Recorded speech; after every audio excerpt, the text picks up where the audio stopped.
Pada masa pemerintahan Kaisar Wu dari dinasti Han, pasukan kavaleri Hun yang tangguh berulang kali melancarkan serangan ke dataran tengah dan menduduki wilayah Hexi. Untuk memperkuat pasukan kavaleri dinasti Han, 3 perwira terpilih, Huo Kubing, Zhao Zhan, dan Hua Jun diperintahkan untuk menyusup ke wilayah tersebut sekaligus mencari kuda jantan terbaik.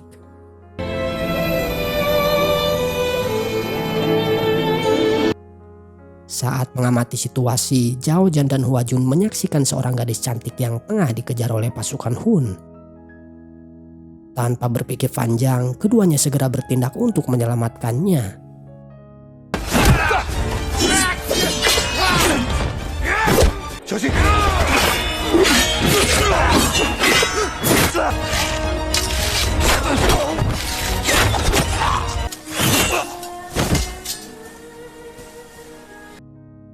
Namun sebelum gadis itu sempat menjelaskan alasan dibalik pengejaran tersebut, Jenderal Huduna dari suku Hun tiba-tiba muncul bersama bala tentaranya.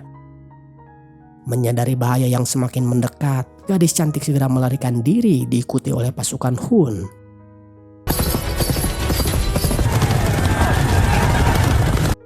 Huduna yang menyadari bahwa semua itu hanyalah pengalihan, langsung mengarahkan pasukannya untuk mengejar Zhao Zhan ke arah lainnya.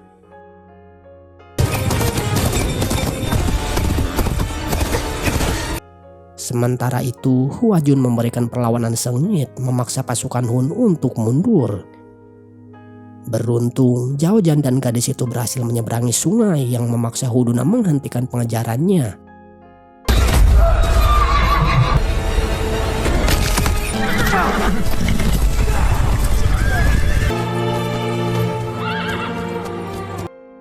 Di saat itulah identitas gadis tersebut terungkap, ia adalah Meng Yun.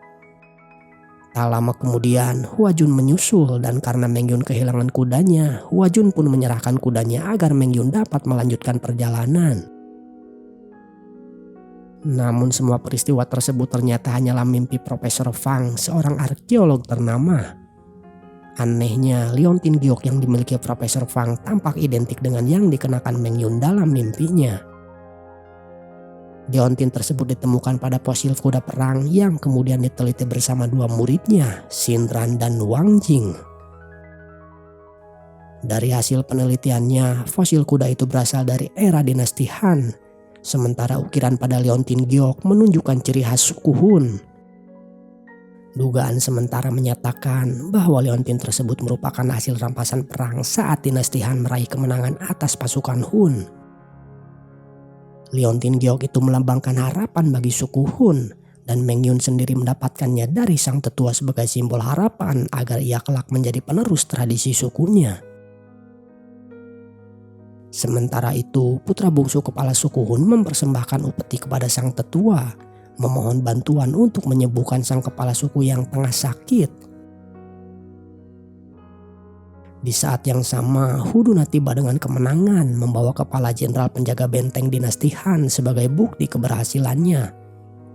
Terharu atas keberanian putranya, kepala suku menawarkan hadiah 1 permintaan yang akan dikabulkan. Tanpa ragu, Huduna mengungkapkan keinginannya untuk menikahi Meng Yun. Namun sang kepala suku terkejut sebab Meng Yun sebenarnya telah dijodohkan dengan putra bungsunya.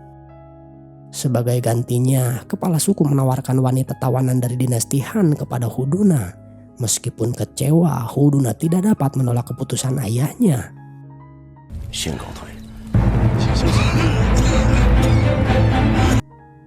Meng Yun dengan tegas meminta ibunya segera meninggalkan suku Hun, sementara ia sendiri memutuskan untuk pergi ke tempat kepala suku demi menuntut balas. Sebab kebenaran yang terungkap membuatnya murka, kepala suku yang kini berkuasa ternyata adalah dalang di balik kematian ayahnya yang merupakan pemimpin suku Hun sebelumnya.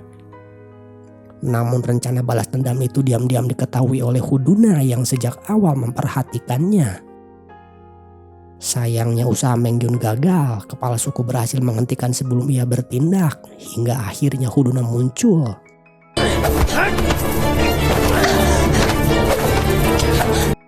Tak seperti yang diduga, Huduna tidak marah. Sebaliknya ia meminta Meng Yun untuk segera pergi dan memikirkan keselamatan ibunya. Namun di balik sikap tenangnya, Huduna menyimpan niat licik. Tak lama kemudian anak bungsu kepala suku datang dan tanpa ragu Huduna menikam adiknya itu di depan ayah mereka. Tindakan keji itu didorong oleh rasa cemburu Huduna yang tersinggung oleh ramalan tetua bahwa dirinya tidak akan pernah menjadi kepala suku. Tak berhenti di situ, Huduna pun menghabisi sang kepala suku yang sakit-sakitan. Setelah berhasil menyingkirkan ayah dan adiknya, ia dengan licik mengkambing hitamkan Meng Yun sebagai pelaku pembunuhan tersebut.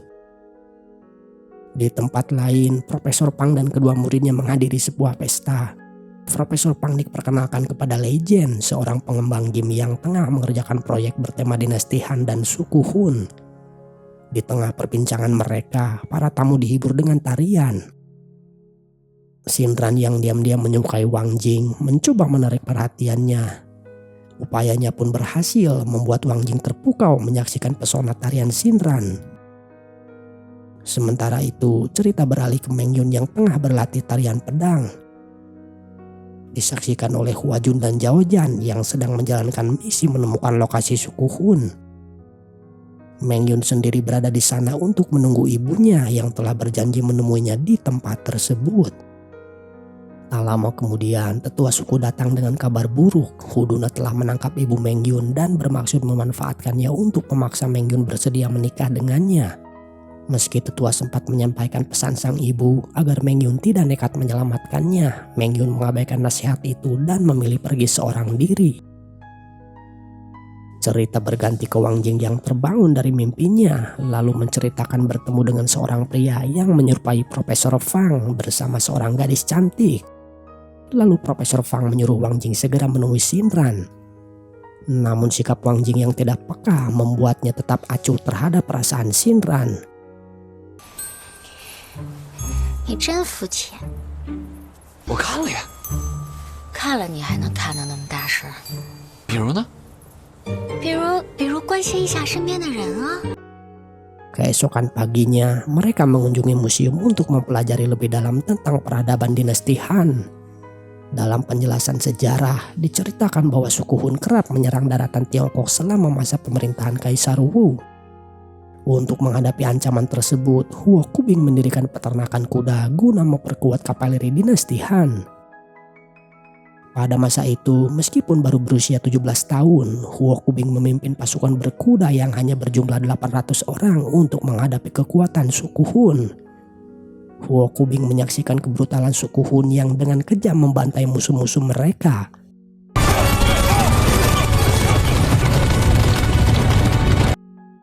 Setelah menerima informasi lokasi suku Hun dari Zhao Jan dan Hua Jun, Huo Kubing segera bergerak mengintai dari kejauhan. Di sana ia melihat perkampungan suku Hun tengah larut dalam pesta perayaan. Melihat peluang itu, Huo Kubing menyusun strategi dengan membagi pasukannya menjadi 3 kelompok. Ia memimpin serangan dari depan, sementara pasukan Zhao Jan dan Hua Jun bergerak dari arah kiri dan kanan untuk mengepung suku Hun secara bersamaan. Tanpa disangka, pesta tersebut ternyata merupakan perayaan pernikahan di mana Meng Yun terpaksa menikahi Huduna demi menyelamatkan ibunya. Huduna sendiri memiliki tujuan terselubung. Ia ingin mengetahui lokasi tempat suci yang keberadaannya hanya diketahui oleh Meng Yun.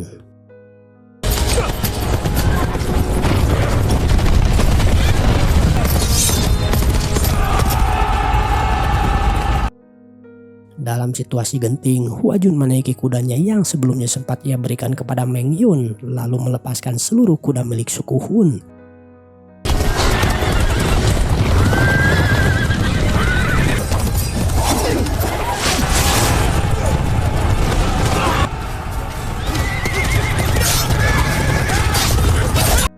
Di saat yang sama, pasukannya membebaskan rakyat Han yang selama ini dikurung.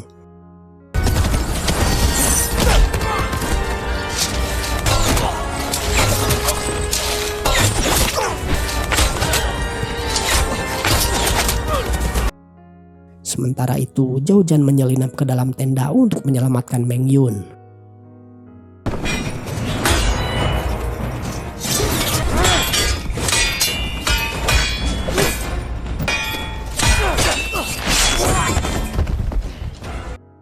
Saat pertarungan antara Zhao Jan dan Huduna terjadi, Meng Yun memanfaatkan kesempatan tersebut untuk menyelamatkan ibunya. Huduna akhirnya dapat dikalahkan, tetapi pasukan Hun segera datang untuk melindunginya. Di sisi lainnya, pasukan Huokubing berhasil merebut kemenangan mutlak. Namun dengan jiwa kepemimpinannya, Huokubing memilih memberikan pengampunan kepada anak-anak, wanita, serta musuh yang telah menyerah. Meng Yun akhirnya berhasil menyelamatkan ibunya, tetapi Huduna melancarkan serangan terakhir.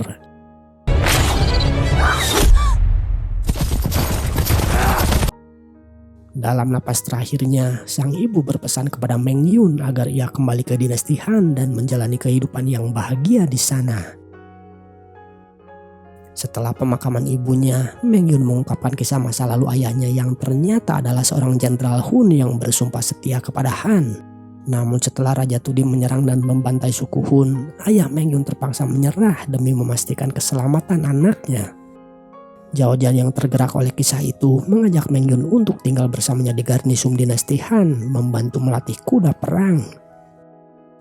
Ratusan kuda yang sebelumnya disita dari suku Hun mulai dilatih untuk memperkuat pasukan kavaleri dinasti Han. Dengan pasukan kavaleri yang baru, Huokubing memimpin ekspedisi untuk menumpas sisa-sisa pasukan suku Hun. Keberhasilannya membuat Kaisar Wu menganugerahinya gelar champion. Istilah champion yang dikenal saat ini pun berasal dari gelar yang diberikan kepada Huokubing sebagai pengakuan atas jasanya yang luar biasa meskipun hidupnya terbilang singkat. 冠军后，冠军一词从此流传开来。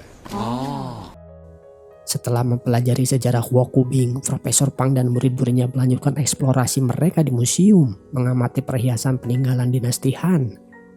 Tercatat bahwa suku Hun pernah menyembunyikan emas yang disumbangkan oleh dinasti Han di suatu tempat rahasia. Ia pun meminta Profesor Pang untuk membantunya menemukan patung tersebut. Lei Jin bahkan mengenal seseorang yang sangat memahami sejarah suku Hun. Dengan bantuan orang itu, Profesor Pang berharap dapat menemukan informasi tentang Leontin Giok yang selama ini ia cari.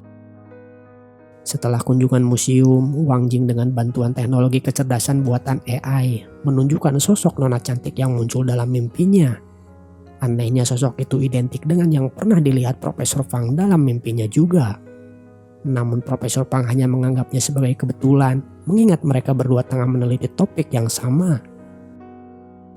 Wang Jing kemudian mengunjungi Shinran dan memberikannya sebuah gelang emas sebagai tanda perhatian.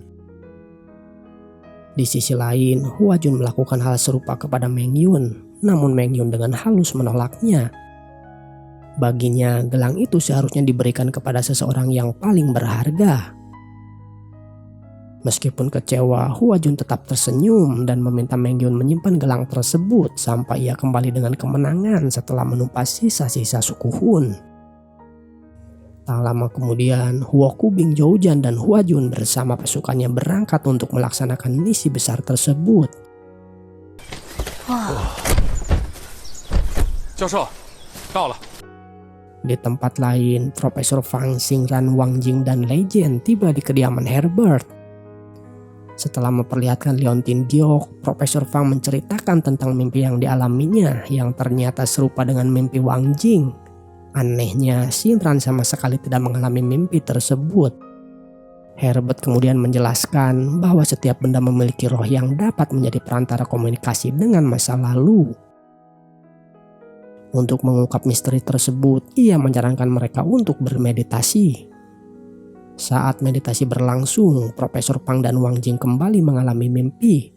Mereka melihat bagaimana tentara dinasti Han berhasil menaklukkan 6 wilayah suku Hun. Namun ketenangan itu terganggu oleh kedatangan seorang prajurit yang membawa kabar mengejutkan. Huduna telah menggabungkan pasukannya dengan suku Xiutu dan suku Jelan. Kini jumlah pasukan gabungan mereka mencapai 10.000 prajurit yang bersiap menyerang tentara dinasti Han. Menyadari situasi yang tidak menguntungkan, Zhao Jian dan Hua Jun menyarankan agar pasukan Hun mundur. Namun Huokubing tetap teguh pada keputusannya. Ia memerintahkan pembentukan formasi padang-padang cincin, sebuah strategi untuk memecah barisan musuh dan menewaskan sebanyak mungkin prajurit lawan. Sebagai pemimpin formasi, Zhao Jian memerintahkan para prajurit yang memiliki keluarga untuk kembali ke dinasti Han. Namun Hua Jun dan yang lainnya menolak. mereka memilih bertempur hingga titik darah penghabisan daripada melarikan diri. Sebelum pertempuran dimulai, Meng Yun memberikan liontin giok miliknya kepada Zhao Zhan berharap agar ia dapat kembali dengan selamat. 一定要平安回来。 Setelah segala persiapan matang, kedua belah pihak bertemu di medan pertempuran. Hu Duna yang percaya diri dengan kekuatan pasukannya langsung memerintahkan serangan.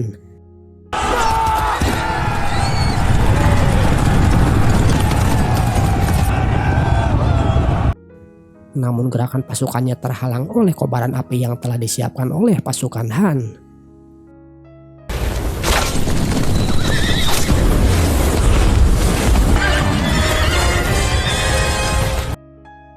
Saat pasukan Hu Duna mencoba bertahan, Zhao Zhan dan pasukannya melancarkan serangan untuk memecah formasi lawan.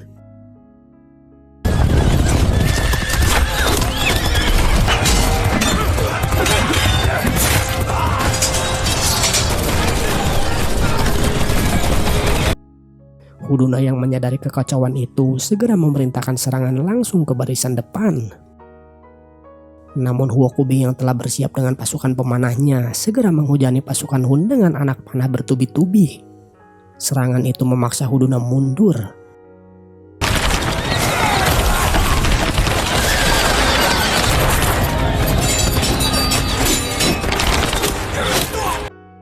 Ketika pasukan Hun mundur, giliran pasukan Han yang bergerak maju.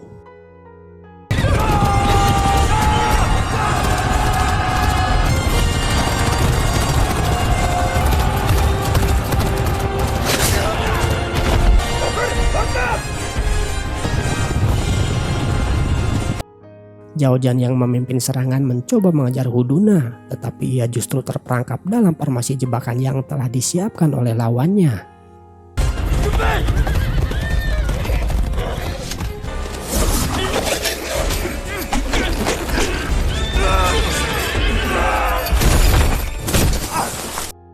Di saat yang genting, Hua Jun muncul dan berhasil menyelamatkan Zhao Zhan, namun kudanya terluka akibat tebasan pedang musuh.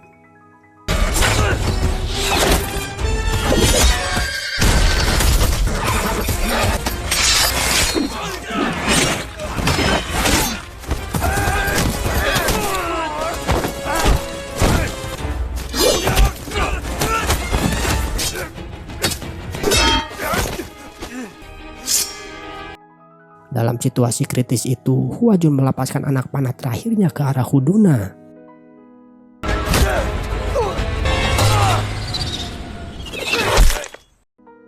Di saat yang bersamaan, pasukan Han tiba dan menyerang dengan kekuatan penuh, memaksa Hu Duna untuk melarikan diri dari medan pertempuran.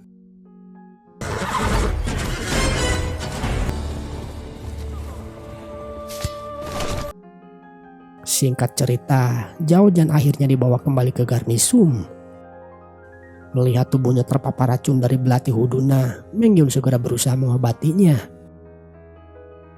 Di sisi lain, Hua Jun yang menyaksikan ketulusan Meng Yun akhirnya menyadari perasaannya yang sesungguhnya. Meskipun racun berhasil dikeluarkan, Meng Yun hanya mampu menghentikan penyebarannya. Nyawa Zhao Zhan tetap berada dalam bahaya. Demi menyelamatkannya, Meng Yun memutuskan untuk meminta penawar racun kepada tetua. Mendengar keputusan itu, Zhao Zhan menyerahkan kembali liontin giok milik Meng Yun sebagai jimat perlindungan. Ia pun menyadari bahwa kondisinya semakin lemah dan kemungkinan untuk bertahan kian menipis. Karena itu, Zhao Zhan meminta Hua Jun untuk melindungi Meng Yun selama perjalanan. Hua Jun menunggangi kudanya yang masih terluka.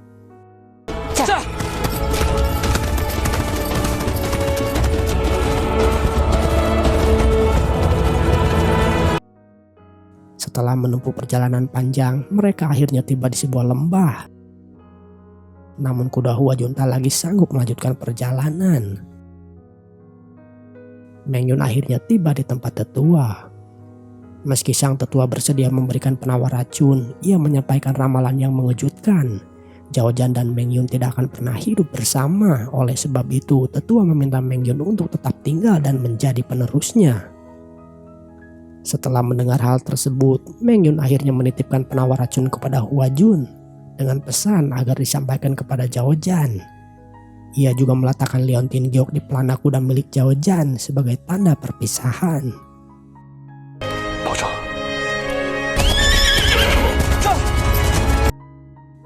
Namun di tengah perjalanannya, Meng Yun dihadang oleh Hu Duna yang memaksa mengungkap lokasi tempat suci.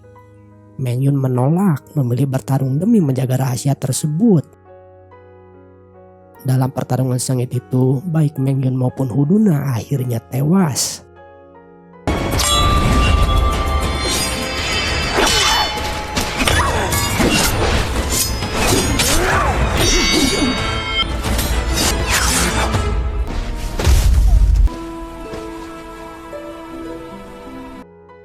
Sementara itu, Hua Jun yang tengah menempuh perjalanan pulang terjebak badai salju. Ia terjatuh sementara kuda milik Zhao Zhan terseret derasnya salju. Meski terluka parah, Hua Jun terus berjuang hingga akhirnya tiba di Garnisum. Sayangnya, setelah menempuh perjalanan yang penuh rintangan, Hua Jun menghembuskan napas terakhirnya di hadapan Zhao Zhan. Hua Jun!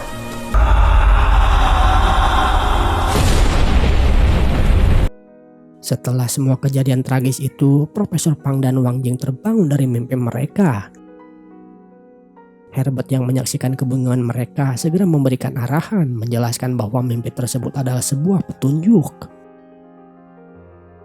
Tersadar akan hal itu, Profesor Pang memutuskan untuk menemukan tempat suci yang diyakini berada di lembah tak jauh dari kediaman Herbert.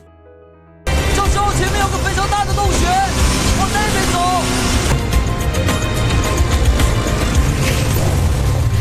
这什么地方？原来古代匈奴真的有圣地。 Singkat cerita, Profesor Pang dan rombongannya tiba di sebuah altar yang dihiasi simbol dinasti Han. Namun di saat yang sama, Herbert muncul bersama anak buahnya. Ternyata Herbert yang bermimpi sebagai Hu Duna sengaja memanipulasi Profesor Fang agar menemukan tempat suci tersebut. Ia percaya bahwa tempat itu adalah miliknya. Dengan senjata yang terarah, Herbert memaksa Profesor Fang dan rombongannya untuk mengikuti perintahnya.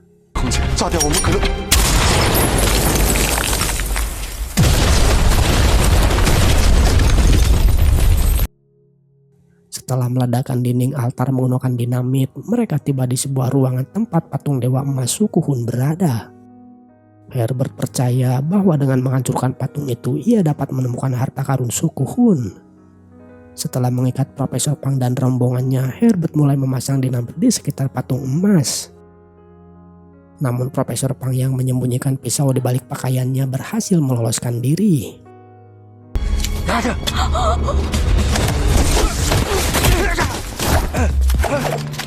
快走！ 鲍文教授，我回来一定做你男朋友。教授，你回来干嘛？我来帮你啊！哎，没子弹了。 Dengan tenang, ia mengklaim bahwa harta karun dapat ditemukan melalui petunjuk tulisan yang terukir di altar. Namun pernyataan itu hanyalah siasat semata, bertujuan untuk mengalihkan perhatian Herbert dan mencari celah untuk melumpuhkannya.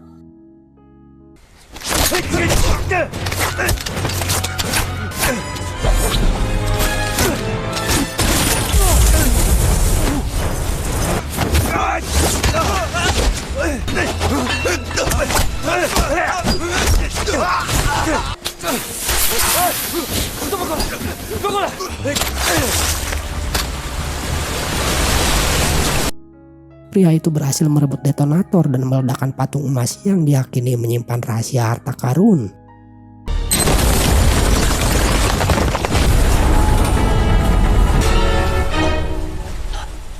Profesor Pang sempat mencoba menyelamatkannya, menyebabkan Profesor Pang terseret bersama patung emas ke dalam lubang tersebut.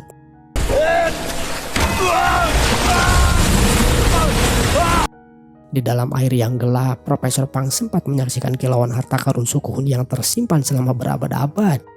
大个，5、6、7、8、10斤吧，这个哎。有牙。这手机还是没信号啊！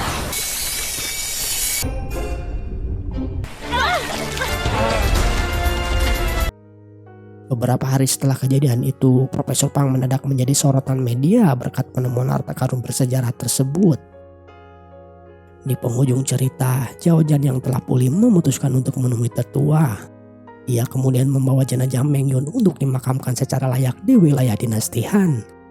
Karena itulah ketika harta Suku Hun ditemukan, jasad Meng Yun tidak pernah ditemukan di lokasi tersebut. Film pun berakhir